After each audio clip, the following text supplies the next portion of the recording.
Welcome to a video by Abron. This is an experiment to study the this is specific heat of a calorimeter block. This can be round, this can be square. This one is a square. Here we have the heater. Here we have the heater which is working on 12 volt, and then there is one.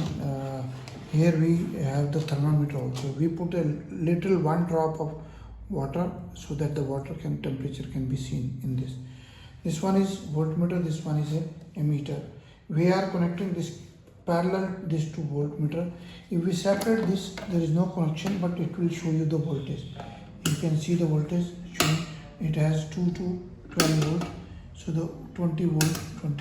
When the load is there, only then the wire is connected one section to the section of this ammeter, and the current goes from ammeter to this. Now you see 1.14 ampere is going, and the heater will be slowly, this will start heating, and after 10, 20, 30 minutes the temperature will keep on increasing. So how much time it takes and how much temperature is coming, you can weigh this in the digital balance and calculate the specific heat of a calorimeter.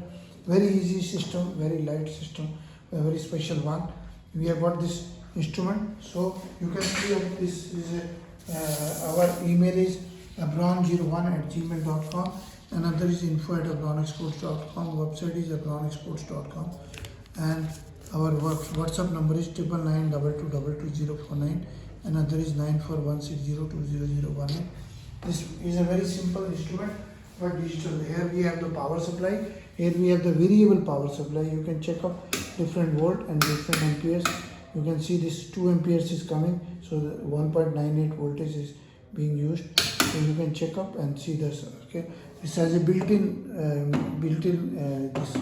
9 volt battery is there, so you can check up. You now see the temperature is increasing, so you can, if you touch it after 5, even in this experiment the temperature has increased. So the voltage is visible here, and ampere can be seen, and how much energy is being used can be seen. Please visit the website, like the video, share the videos. Thank you very much.